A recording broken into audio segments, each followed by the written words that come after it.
नाज़रीन अस्सलाम वालेकुम। आप देख रहे हैं प्रोग्राम पर्सपेक्टिव नुक्ता नज़र उवैस इकबाल के साथ जियो टीवी पे। नाज़रीन, कनाडा में पाकिस्तानी कम्युनिटी अपने मेचोरिटी कर्व की तरफ तेज़ी के साथ बढ़ रही है। यहाँ पे आने वाले पाकिस्तानी नाज़रीन लेट 90s और अर्ली 2000 के ज़माने में बहुत ज़्यादा तादाद में पाकिस्तानी यहाँ पर आए और जो दीगर कम्युनिटीज़ हैं वो हमसे 10-20 साल और पुरानी यहाँ मौजूद हैं। उनके मुकाबले में अगर देखा जाए तो पाकिस्तानी कम्युनिटी का किरदार बहुत ही मौसर नज़र आता है। गो कि हमें शायद एक दिहाई का अरसा और बाकी है कि हम उनकी तरह और मजबूत नज़र आएँ। लेकिन नाज़रीन, हमारे लोगों ने अपनी अनथक मेहनत और लगन के ज़रिए हर एरिया में अपना किरदार अदा किया और अपना लोहा मनवाना शुरू किया। चाहे बात हो किसी भी प्रोफेशन की, चाहे डॉक्टर्स हों, इंजीनियर्स हों, लॉयर्स हों, या हत्ता के कारोबार के हवाले से बात की जाए। नाज़रीन, वो लोग जो अमेरिका के रहने वाले हैं या कनाडा से अमेरिका घूमने जाते हैं, रिश्तेदारों से मिलने जाते हैं, पहले बात हुआ करती थी न्यूयॉर्क की, ह्यूस्टन की और बड़े बड़े शहरों की कि जहाँ पे पाकिस्तानी कम्युनिटी थी, चाहे वो खाने के हवाले से बात हो, दीगर और हवालों से बात हो। लेकिन नाज़रीन, टोरंटो और उसके अतराफ़ के जो इलाके हैं वो किसी से कम नहीं, चाहे वो फूड की बात हो, बिज़नेस की बात हो। ये क्या हो रहा है नाज़रीन, किस तरह से हमारी कम्युनिटी आगे बढ़ रही है, इस हवाले से नाज़रीन हम आज बात करेंगे। और इस पे बात करने के लिए हमने एक बड़ी कामयाब शख्सियत को दावत दी है। इरफान सत्तार साहब हमारे साथ स्टूडियो में मौजूद हैं, जो CEO है मेपल ग्रुप ऑफ कंपनीज के। इनसे जानेंगे कि पोस्ट कोविड बिजनेस की सूरत हाल क्या है और भी इनसे कुछ कारोबार के बिजनेस के गुर जानेंगे, क्योंकि इन्होंने कई ब्रांड्स को ज़ीरो से कामयाबी तक पहुंचाने में बड़ा अहम किरदार अदा किया है। इरफान साहब, अस्सलाम वालेकुम and welcome to the show. वालेकुम सलाम उवैस, बहुत शुक्रिया मुझे मदद करने का। कैसे हैं आप? ठीक हैं? बिल्कुल ठीक ठाक। पहले तो इरफान साहब थोड़ा सा अपने बारे में आप बताएं कि आप कब कनाडा आए, कहाँ से आपका ताल्लुक है, एजुकेशन वगैरह। कराची से ताल्लुक़ है। इब्तदाई तालीम और उसके बाद कॉलेज कराची में ही DJ साइंस कॉलेज, DJ, फिर IBA, वहाँ से MBA किया मैंने 1992 में। फिर एक लंबा वक्फ़ा है तालीम में, फिर 2005 में मैंने ज़ाबिस से MS किया मैनेजमेंट साइंस में। ओके। और इस दौरान प्रोफेशन का आगाज़ MBA ख़त्म होने से थोड़ा पहले ही हो गया था। तो 1994 में मैं आ गया था फार्मास्यूटिकल इंडस्ट्री में। ठीक है। उसके बाद 2010 तक मैं उसी से वाबस्ता रहा। 2010 में मैं कनाडा मूव हुआ था, तो 12 साल हो गए। 12 साल आपको कनाडा में हो गए। और कनाडा आके भी आपने अपने ही जो बिजनेस स्ट्रैटेजी और लीडरशिप, इसी तरह के प्रोफेशन में आप एंटर हुए? देखें, शुरू का जो वक्त था या इब्तदाई 4-5 साल जो थे, उसमें तो मैं ये नहीं कह सकता, वो तो एक सर्वाइवल की जंग होती है जी। क्योंकि आप एक नए कल्चर में नई जगह पर आते हैं, उसके डायनामिक्स बिल्कुल मुख्तलिफ होते हैं। तो आपकी जाहिर है कि वो एक जो कुछ भी आप अपने मुल्क में थे वो तो आपको वहाँ छोड़ के आना होता है। यहाँ पे तो आपको ज़ीरो से शुरू करके अपने आप को दोबारा प्रूफ भी करना होता है, इस्टेब्लिश भी करना होता है। मगर यूँ समझिए कि 2016 से वो पीरियड शुरू हुआ जब पोजीशन कुछ ऐसी बनी कि जिसमें किसी बड़े विजन के साथ बड़ा काम करने की कोशिश की जा सकती है। तो मैं यूँ कहूँगा कि पहले 5 साल वर ऑफ सेटलमेंट बेसिकली, और उसके बाद का जो टाइम था उसमें हाँ कुछ करने का मौका मिला और वो सफ़र अभी भी तो रनवे पे आने में 5 साल लगे और फिर अब जो है वो टेक ऑफ की सूरत हाल डेवलप होगी। अच्छा, ये तो हो गया आपका प्रोफेशनल बैकग्राउंड जो आपने दिया, लेकिन आपकी अपनी एक और पहचान भी है। आप कम्युनिटी में, पाकिस्तान में, कनाडा में आप जो है वो एक शायर के तौर पर भी पहचाने जाते हैं, तो उसके हवाले से भी थोड़ा सा। हाँ, वो जाहिर है एक ऐसी चीज़ है जो बिल्कुल एक अलग खाना है और वो चलता है उसी में। 3 किताबें हैं मेरी। 2005 में पब्लिश हुई थी पहली, तकरार साथ। फिर 2015 में दिल्ली से छपी थी सात इम्का, और फिर 2017 में लाहौर से ये इश्क है। ये तो 3 किताबें हैं और बाकी बस वही लिटरेरी एक्टिविटीज़ यहाँ जो होती हैं उसमें शामिल रहता हूँ। कुछ मुशायरे बाहर कहीं से दावत आती है तो वहाँ चला जाता हूँ, लेकिन बहुत लिमिटेड है, बहुत ज़्यादा। लेकिन ये आपका वो जो पढ़ाई के दौर में, IBA के दौर में, ज़ेबिस के दौर में, ये चीज़ आपके साथ थी या ये बाद में डेवलप? देखें, कॉलेज तक तो सिर्फ एक तफरीह जो दोस्तों में होती है कि तुकबंदी कर ली और खुश हो गए। तो संजीदा मैंने कभी भी नहीं लिया था, बल्कि आपको ये जान के हैरत होगी कि मेरी पहली किताब जब शाया हुई थी तो मेरी उम्र 37 बरस थी। तो यहाँ तो 22 साल की उम्र में जो है वो शायर अपना काम करके फारिग हो चुका होता है। ठीक है। तो वो जाहिर है कि एक तो शायरी मेरे नज़दीक एक ऐसी चीज़ थी जो मैं समझता था कि मैं शायर हो ही नहीं सकता, ये तो कोई बहुत अलग तरह के लोग होते हैं। फिर कुछ सोहबतें ऐसी मैसर आईं जो मैं कहूँगा अराउंड मिड-90s कि जब इस तरफ संजीदा रग़बत हुई और कुछ ऐसे लोगों में उठना बैठना हुआ जिनमें सर फहरिस्त जॉन एलिया हैं, उनके साथ बहुत वक्त गुजारने का मौका मिला। तो वहाँ से फिर वो एक संजीदा यूँ समझिए कि रुझान पैदा हुआ अदब की तरफ, वरना उस वक्त तक बस पढ़ने का शौक़ था और लिखना सिर्फ एक तफन्नुन तबा के लिए था। तो ये जो आपके पास ये जो स्किल अल्लाह ने आपको दी है, लिटरली जो स्किल आपके पास, या शेर कहने की या अदब की, ये आपको कितना हेल्प करती है बिजनेस स्ट्रैटेजी में, लोगों को रीड करने में और चीज़ों को समझने में? देखें, सारी बात आपने अपने सवाल में ही कर दी, क्योंकि जाहिर है कि अदब से ताल्लुक़ आपका जब होता है या आर्ट की किसी भी फॉर्म से, तो पहली चीज़ तो ये होती है कि आपके अंदर एक तबीयत में गुदास पैदा होता है। आप लोगों के मसाइल को समझने की कोशिश करते हैं। इंसानियत आपके लिए एक बहुत अहम फैक्टर होता है तमाम डिसीशंस में। दूसरा, ज़ाहिर है जब आप अदब पढ़ते हैं तो आप बहुत सारे बड़े जहनों का मुताला कर रहे होते हैं उसके साथ। तो उन्होंने दुनिया को जैसे देखा, उन्होंने लोगों को जिस तरह देखा, इंसानी रवैयों को जैसे परखा, वो सब आपको सीखने का मौका मिलता है। और उसके बाद मैं ये समझता हूँ कि इवन मैनेजमेंट और मार्केटिंग की हद तक, marketing is more a mix of art and science जी। तो वो जो एक आर्टिस्टिक बैकग्राउंड होता है वो आपको हेल्प करता है कि भाई लफ्ज़ किस तरह से क्राफ्ट किए जाएंगे, कॉपी में तो लोगों पे इम्पैक्ट पड़ेगा, डिज़ाइन का क्या एक सेंस होना चाहिए। तो वो किसी न किसी हवाले से डायरेक्टली ना सही मगर फ़ायदा तो होता है। और फिर दूसरा ये कि अगर आप कुछ अरसा तो मैं नहीं कहूँगा, 50 साल पीछे चले जाएं, तो उस ज़माने में आपको सिंगल फैसेटेड या यक सतही लोग नहीं मिलते थे। डॉक्टर होता था तो वो 7 शेर भी कह रहा होता था, वो मैथमेटिशियन भी होता था। हमारे जितने भी अब्बासी खिलाफत के दौर में बड़े मुस्लिम साइंसदान थे जी, उनको सबको आप देख लीजिए तो उनके अंदर शेर, मौसीकी, पेंटिंग से रग़बत, ये एक आम वस्फ होता था तमाम लोगों में, क्योंकि इसके बगैर किसी की शख्सियत को मुकम्मल नहीं समझा जाता था। बल्कि उस ज़माने में मुझे याद है कि कुछ ऐसे बुजुर्ग थे जो पूछते थे कि मियाँ क्या पढ़ते हो, तो हमने कहा जी वो MBA कर रहे हैं। कहते हैं वो तो नौकरी के लिए कर रहे हो ना, पढ़ते क्या हो। Very good. ठीक है, तो वो जो एक रुझान था जो बदकिस्मती से अब नहीं रहा, तो उस वक्त ये कोई यूनिक फैक्टर नहीं था, ये तो होता था कि हर आदमी जो है उसके कोई ना कोई ऐसी रग़बत होती थी मुख्तलिफ चीज़ों से, और वो उसकी शख्सियत की नशोनुमा में बड़ा अहम किरदार अदा करता। अच्छा, मैंने अपने इंट्रो में कहा कि आप CEO हैं मेपल ग्रुप ऑफ कंपनीज़ के।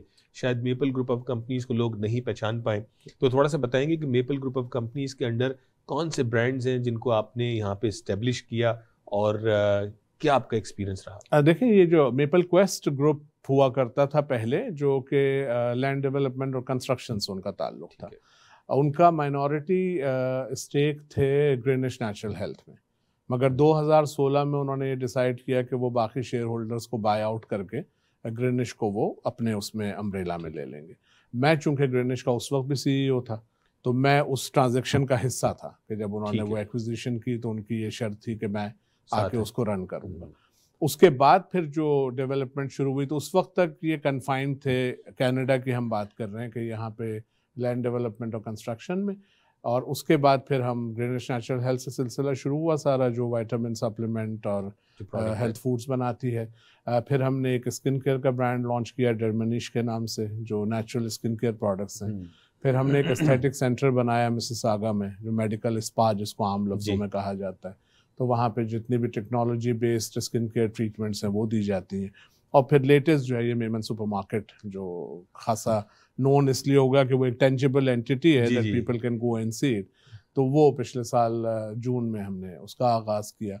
तो इस वक्त अगर हम ओवरऑल ग्रुप को देखते हैं तो वो अपनी जगह लैंड डेवलपमेंट और कंस्ट्रक्शन मौजूद है, साथ अब हम रिटेल में भी हैं, मैन्युफैक्चरिंग में भी हैं, मार्केटिंग में भी हैं, और कुछ प्लान्स अभी हैं आगे एक्सपेंशन। और इन तमाम ब्रांड्स को, तमाम चीज़ों को आप लीड कर रहे हैं? लैंड डेवलपमेंट और कंस्ट्रक्शन नहीं, वो मेरी स्पेशलिटी भी नहीं है, तो वो तो फैमिली खुद ही ओन करती है और रन करती है। लेकिन उसके अलावा ये जो बिजनेसेस हैं, ग्रीनिश, डर्मनिश एस्थेटिक्स, मेमन सुपरमार्केट, ये मैं लुक आफ्टर करता हूँ। उनको आप लुक आफ्टर करते हैं। नाज़रीन, यहाँ पे हम ब्रेक लेंगे। ब्रेक के बाद जब वापस आएंगे तो इरफान साहब से जानेंगे पोस्ट कोविड इतने सारे बिजनेसेस इन्होंने गिनवा दिए, किस तरह से इन्होंने सर्वाइव किया। और हमने ये तो ज़रूर सुना कि लोगों ने यहाँ पे आके अपने अपने ब्रांड्स इस्टेब्लिश किए, लेकिन शायद आपने ये कम सुना होगा कि यहाँ पे इस्टेब्लिश होने वाला ब्रांड पाकिस्तान में भी लॉन्च किया जा रहा है। वो कौन सा ब्रांड है, वो कौन सी प्रोडक्ट्स है, उस हवाले से बात करेंगे। लेकिन नाजरीन, जो हम यहाँ ग्रेटर टोरंटो एरिया के रहने वाले हैं, ख़ास तौर पे ईस्ट एंड के, लेकिन मैं वेस्ट एंड वालों को भी एक्सक्लूड नहीं करूँगा, हम सब की तवज्जो का मरकज़ मेमन सुपर मार्केट बनी जब कनाडा के वज़ीर आज़म जस्टिन ट्रूडो साहब ने मेमन सुपर मार्केट का विजिट किया। नाज़रीन, वेलकम बैक, बहुत शुक्रिया, ब्रेक के बाद भी आप हमारे साथ रहे। आज हम बात कर रहे हैं इरफान सत्तार साहब से, जो CEO हैं maple quest group of companies के। और ख़ास तौर पे ब्रेक पे जाने से पहले हमने कई ब्रांड्स के हवाले से बात की और मेमन सुपरमार्केट की आपने वो वीडियो क्लिप भी देखी कि जिसमें जस्टिन ट्रूडो साहब, honourable prime minister of Canada, जब वो उस मेमन सुपरमार्केट में आए तो वो न सिर्फ सुपरमार्केट की वैल्यू ऊपर चली गई, बल्कि सबसे ज़्यादा जो बेनिफिट हुआ वो पाकिस्तानी कम्युनिटी को हुआ। मेमन कम्युनिटी और मेमन फैमिली से लोग वाकिफ़ हैं, लेकिन जब बात हुई कि ये कौन लोग हैं, ये क्या ब्रांड है, उससे मैं समझता हूँ कि मेरे और आपके लिए, सबके लिए ये फ़ायदे की बात हुई। इरफान सत्तार साहब, पहले तो आपको मुबारकबाद देंगे कि आपने इतनी बड़ी चीज़ को पुल किया। थोड़ा सा उसका बैकग्राउंड भी दें कि प्राइम मिनिस्टर साहब के विजिट का पर्पस क्या था। वो हमारी तरफ से कुछ भी इनिशिएट नहीं हुआ था। वो पिकरिंग की एक एमपी थी, उन्होंने अप्रोच किया था हमें कि इस एरिया में हम प्राइम मिनिस्टर का एक विजिट चाहते हैं। तो नॉर्मली वो सिटी हॉल और मुख्तलिफ जगहों पे होता है, बट वो कहने कि किसी पब्लिक प्लेस पे हम चाहते हैं कि वो आएँ। और लेकिन वो सिक्योरिटी पॉइंट ऑफ व्यू से हमें असेस करने के बाद ये लगा है कि 2-3 लोकेशंस उन्होंने आइडेंटिफाई की थी, जिसमें से एक हमारी भी थी। फिर वो उनका एक पूरा प्रोसेस जो आपको पता है, प्रोटोकॉल और असेसमेंट, और उनकी टीम्स रोज़ आ जाती थी और वो सब चलता रहा 1-1.5 हफ्ते तक। लेकिन यूँ समझिए कि we were just going through the motion as they were telling us. हमारी तरफ से कुछ भी इनिशिएट नहीं हो रहा था उस दिन। बहरहाल जो इंतजामात करने थे, जो प्राइम मिनिस्टर के जिस तरह से होने चाहिए, वो सब हमने किए थे। मगर यूँ समझें कि कुदरत की तरफ से था, इसमें कोई हमारा अमल दखल नहीं था। हमने सिर्फ ये किया कि एक जगह ऐसी बना दी जो उनकी नज़र में आई और उन्हें लगा कि it's worthy of prime ministers visit. तो बस वहीं तक हमारा कॉन्ट्रीब्यूशन। मुबारकबादें तो बहुत आई होंगी, बहुत ज़्यादा। और मज़े की बात यह है कि कनाडा से ज़्यादा पाकिस्तान में उसकी धूम मची, क्योंकि वो ज़ाहिर है वो वीडियोस वायरल हो जाते हैं। और आपने जैसे कहा कि वाकई पाकिस्तानी कम्युनिटी और मेमन कम्युनिटी बहुत ज़्यादा इस पे उन्होंने फ़ख्र महसूस किया और बहुत उसको शेयर किया। ये कहने के साथ मैं ये ज़रूर अर्ज़ करूँगा कि हमारी अपनी जो पाकिस्तानी कम्युनिटी यहाँ पर है, उसमें कुछ ऐसे अवामिल ज़रूर थे जो ख़ासे मायूसी का बायस थे। जिसके अंदर लोगों ने जो है वो अपनी तरफ से इल्ज़ामात लगाए कि जी इसमें तो फ़लाँ की इन्वेस्टमेंट है और ये तो फ़लाँ लोग हैं। ना कोई इन्वेस्टिगेट किया, ना कोई जानने की ज़रूरत महसूस की।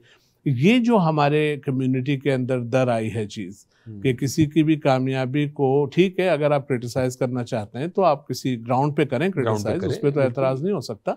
मगर सिर्फ और सिर्फ अपने लिए व्यूज़ जनरेट करना और अपनी पोस्ट को एक अहमियत दिलाने के लिए इस तरह की गैर जिम्मेदाराना बातें जो हम करते हैं ना, वो मायूस कुन होती है। लेकिन ओवरऑल डेफिनेटली यूएस से कनाडा, पाकिस्तान, हर जगह से बहुत अच्छा रिस्पॉन्स आया। Very good. अच्छा, मैंने ब्रेक पे जाने से पहले कहा कि ऐसे कम लोग देखने में आते हैं कि जिन्होंने यहाँ पे कोई ब्रांड स्टैब्लिश किया हो और वो उसको पाकिस्तान लेके जा रहे हों, तो इस हवाले से भी थोड़ा सा बताएं वो क्या ब्रांड है और क्या प्रोडक्ट है। इस हवाले से 1-2 बातों की मैं और इजाज़त चाहूँगा आपसे, ताकि ये चीज़ ज़्यादा बेहतर तरीके से समझ में आए। हमारा मसला जो यहाँ पर मैंने देखा है, वो हमारा विजन बड़ा छोटा है। हम पता नहीं किस वजह से थोड़े से अपोलोजेटिक रहते हैं हमेशा। मसलन ग्रीनिश भी जब मैंने शुरू की थी तो मुझे यही कहा जाता था कि अगर आप समझते हैं कि किसी वक्त आप मेन स्ट्रीम फार्मेसी बिजनेस का हिस्सा बन जाएंगे तो ये तो नहीं होगा, ये तो गोरों की मार्केट है, हमें तो ये एंटर ही नहीं होने देते। आज हमारी 1000 से ज़्यादा फार्मेसीज पे प्रोडक्ट्स जाती हैं पूरे कनाडा में। फिर अमेज़ॉन पे हमारी अपनी वेबसाइट से, और गोरे भी ख़रीदते हैं, हमारे लोग भी ख़रीदते हैं। उसके बाद हम दूसरा काम ये करते हैं कि हम ऑर्गेनाइजेशंस बिल्ड नहीं करते जी। हम फैमिली बिजनेस को फैमिली में रखते हैं और हम खुद जितना कर सकते हैं उतना करते हैं और बहुत सारा पोटेंशियल हम ज़ाया कर देते हैं। ठीक है। हमने ये 2 काम किए कि एक तो हमारा विजन शुरू से ये था कि कोई मीनिंगफुल काम करना है, दूसरा हमने इन्वेस्टमेंट ह्यूमन रिसोर्स में बहुत की। आज भी हम प्रॉफिटेबल नहीं हैं और उसकी वजह यही है कि हमारे जो ओवरहेड्स हैं वो बहुत हाई है। ठीक है। क्योंकि मेरा हमेशा से तरीक़ेकार या मैनेजमेंट फ़िलॉसफी ये थी कि पहले टीम होगी तो वो डिलीवर करेगी, है ना। मेरे पास अगर वो लोग ही नहीं है तो मैं इसको नेक्स्ट लेवल पे नहीं लेके जा सकता। तो वो हमने किया। बहरहाल जिससे ये हुआ कि नॉर्थ अमेरिका में ब्रांड इस्टेब्लिश हो गया। प्रोडक्ट्स ऐसी हैं जिनकी पाकिस्तान में भी बड़ी डिमांड है और वो वहाँ पे मार्केट इस तरह की है। अब खुदा करे ये हालात पाकिस्तान के बेहतर हों। वैसे तो हमने अगले महीने लॉन्च प्लान की हुई है अपनी प्रोडक्ट्स की, और कोई 60 एप्लीकेशंस हमारी पाकिस्तान में मिनिस्ट्री ऑफ हेल्थ के पास हैं जो वहाँ अप्रूवल के लिए गई हुई हैं। लेकिन एक पोर्टफोलियो ऐसा है जो कि अप्रूवल की जिसको ज़रूरत नहीं है, तो उससे अगले महीने इंशाल्लाह हमारा इरादा है शुरू करने का। पाकिस्तान में सलमान अलवी साहब हमारे कंट्री हेड हैं, जो मौसीकी के हवाले से खासे जाने जाते हैं, मगर वैसे वो बड़े अच्छे सीजन बिजनेस प्रोफेशनल हैं। तो वहाँ भी एक बहुत अच्छी टीम हमारी ऑलरेडी इन प्लेस है।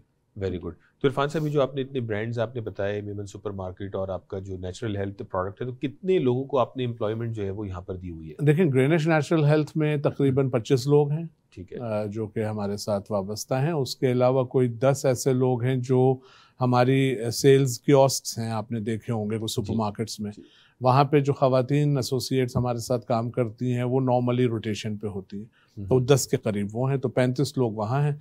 मेमन सुपरमार्केट में तकरीबन एट एनी गिवन टाइम 60 से 70 लोग होते हैं जो कि इन्वॉल्व रहते हैं ऑपरेशंस में। उसमें से कुछ मैनेजमेंट के लोग हैं, जो बहुत बड़ी तादाद नहीं है क्योंकि वहाँ पे तो जो फ्लोर की एक्टिविटीज़ हैं वो ज़्यादा होती हैं।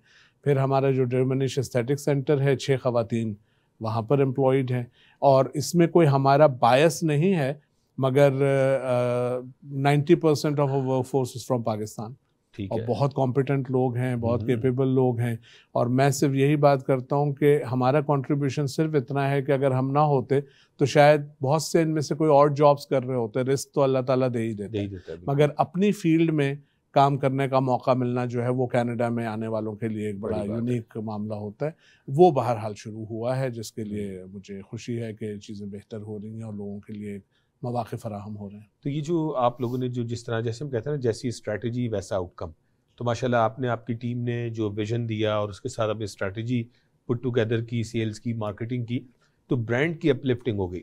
मेमन सुपरमार्केट ग्रीनिश का ब्रांड हो गया। तो अब जब हमें लोग बाहर मिलते हैं जो इन दो ब्रांड्स के साथ काम कर रहे हैं जी, तो उनको भी अच्छा फील होता है, क्योंकि आप लोगों की जो प्रेजेंस है कम्युनिटी में, चाहे वो आप अच्छे काम को स्पॉन्सर कर रहे हैं, ये दोनों brand they are out there. तो इस पे अगला सवाल लोग ये पूछते हैं, इनके जहन में आता है कि क्या मेमन सुपरमार्केट की कोई एक्सपेंशन भी प्लान में है, कोई मिसिसागा में भी कोई स्टोर खुलने वाला है? जी, West End definitely is on our radar end of this year इंशाल्लाह। अच्छा, ऑलरेडी हमने कुछ काम ग्राउंड वर्क शुरू कर दिया है। हमारे लिए वो ज़रूरी इसलिए भी है कि जैसे मैंने अर्ज़ किया कि हमारी जो क्वालिटी ऑफ ह्यूमन रिसोर्सेज है वो बहुत अच्छी होती है, तो उसकी कॉस्ट भी ज़्यादा होती है। तो उसको लेवरेज करने के लिए ये भी ज़रूरी है कि एक और लोकेशन हो हमारी, क्योंकि फिर मैनेजमेंट टीम कॉमन रहती है आपकी। जी हाँ, फ्लोर स्टाफ बढ़ता है तो वो आपके लेवरेज हो जाती हैं जो ओवरहेड्स होती हैं। और फिर डिमांड जाहिर है हमारे पास तो रोज़ाना सोशल मीडिया पे, ईमेल पे पिक वहाँ से ओकविल से, मिल्टन से, इवन वहाँ से वाटरलू एंड कैम्ब्रिज, हर जगह से आती हैं ईमेल्स कि जी यहाँ कब खोलेंगे। And we have customers driving all the way, Hamilton से, मिल्टन से वीकेंड्स पे लोग आते हैं। और अभी तो हमारा वो फूड कोर्ट जब खुलेगा तो फिर एक और रीज़न होगा लोगों के लिए वहाँ आने का।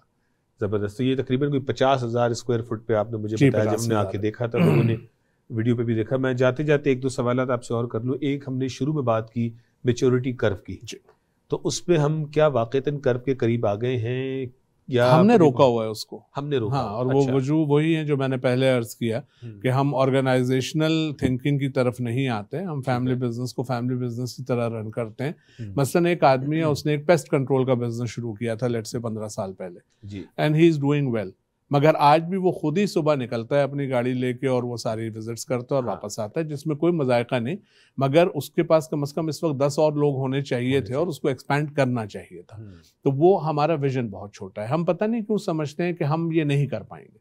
हम कनाडा में हैं तो बस हम इतना कमा लें कि घर चल जाए, वो काफ़ी है। हमें इस सोच से निकलना पड़ेगा। लोग बहुत अच्छे अवेलेबल हैं, बहुत टैलेंटेड हैं, काम करना चाहते हैं। आप उनको प्लेटफॉर्म दें, वो आपको रिजल्ट्स देंगे। तो हमें खुद अपना जहन खोलना है, वरना मैं नहीं समझता कि कोई रुकावट है हमारे रास्ते में। कनाडा तो आप जानते हैं it's land of fair opportunity for everybody. वक्त लगता है। जो काम यूएसए में आप 3 साल में कर लेंगे, कनाडा में 8 साल लगेंगे। जी हाँ। मगर फिर वो एक स्टेबल मार्केट है, उसके अपने एडवांटेजेस हैं। मगर लोगों को एक दूसरे की टांग खींचना बंद करें और अपना विजन बड़ा करें, अपना काम बेहतर करें, आपको रिजल्ट्स मिलेंगे। दूसरे क्या कर रहे हैं, कैसे कर रहे हैं, क्रिटिसाइज करने वाले हमें हर तरफ मिलते हैं दूसरों पे, लेकिन बात बन नहीं रही है। और उसकी वजह यही है, आप दूसरी कम्युनिटीज़ को देखते हैं, आपको यही फ़र्क नज़र आएगा कि उनके अंदर जो नेटवर्किंग होती है वो, मैं बड़ी क्विकली आपको ये बताऊंगा, जब मैं नया नया आया था तो शुरू में यही होता है ना कि यार क्या करना है। तो जब हमारी कम्युनिटी के लोग मिलते थे तो वो कहते थे यार आप कहाँ आ गए अपनी ज़िंदगी बर्बाद करने, हम तो फंसी गए हैं यार। आप वहाँ इतने मज़े से रह रहे थे यार, पासपोर्ट ले वापस जाएं, यहाँ क्या रखा हुआ है। दूसरी कम्युनिटी का ये होता था कि नहीं आप ये कर लें और मैं उसमें आपके साथ ये कर लूँगा। तो उनका पर्पज़ ये होता था कि भाई काम करो और मुझे भी उसमें कोई हिस्सा दे दो। ठीक है, तो ये वाली जो अप्रोच है ना कि यार बिल्ड करो चीज़ों को, फैलाओ थोड़ा सा, और अपने अंदर वो एतमाद पैदा करो कि आप में कोई कमी तो नहीं है, आपके लोग, आपको खुद ही पता है कि professionally we have very competent people, फिर डर किस बात का? डर किस बात? और रिसोर्सेज भी जनरेट हो जाते हैं, आपके पास विजन अगर है तो बहुत सारी चीज़ें होती चली जाती हैं। रास्ते तो अल्लाह ताला बनाता है, आपने तो एक अपना एक इरादा करना है और उसके लिए मेहनत करनी है। बिल्कुल, इरादा करना है, उसके लिए मेहनत करनी है। इरफान सत्तार साहब, बहुत बहुत शुक्रिया। मोस्ट वेलकम जी, most welcome. Thank you so much. आपको फिर दोबारा जो आपकी शायराना शख्सियत है उस पर फिर किसी और वक्त वो पर्सपेक्टिव अलग है ना। हाँ, वो पर्सपेक्टिव भी और है, उसको फिर हम जो है वो शेरों की ज़बान में सुनेंगे। जाते जाते कोई शेर अगर आप, ये तो आज बड़ा मजे का हो गया ना मामला, तो इसको यहाँ छोड़ते हैं, यही छोड़ करेंगे एक सेशन। ठीक है, बहुत शुक्रिया नाज़रीन। आज हमारी कोशिश थी कि आपको मिलवाएं उस शख्सियत से, man behind the popular brands in the community, Memon supermarket, greenish, natural health products जो हैं वो अब आप कहीं ना कहीं आप ये लोगो या ये बातें आप ज़रूर सुनते हैं। अगर आपके कानों तक नहीं पहुंची हैं, this was your opportunity to come to know about कि ये ब्रांड्स क्या हैं, और ये इन ब्रांड्स को किसी और ने नहीं, हमारे पाकिस्तानी लोगों ने ही इसको बनाया है। CEO इरफान सत्तार साहब की मेहनत, इनकी टीम की मेहनत इन ब्रांड्स को यहाँ तक लेके आई है। नाज़रीन, ये मेरे लिए और आपके लिए बहुत बड़ी इंस्पिरेशन है, हमारे लिए भी, हमारे बच्चों के लिए भी, कि हमने जो है वो अपने विजन को बड़ा करना है, और विजन को बड़ा करना है, उसके बाद फिर हिम्मत नहीं हारनी है, क्योंकि हमें अपने अंदर कॉन्फिडेंस होना चाहिए। और क्यों ना हो, हम क्यों नहीं ये वो सारे काम कर सकते हैं जो दूसरे कर रहे हैं। नाज़रीन, होपफुली आपको मज़ा भी आया होगा इनकी गुफ्तगू सुन के, और जैसे मैंने कहा कि इनकी जो शायराना शख्सियत है उससे आपको फिर किसी और वक्त मुलाकात कराएंगे। नाज़रीन, अपना ख्याल रखिएगा, अगले हफ्ते आपसे फिर मुलाकात होगी। अस्सलाम वालेकुम।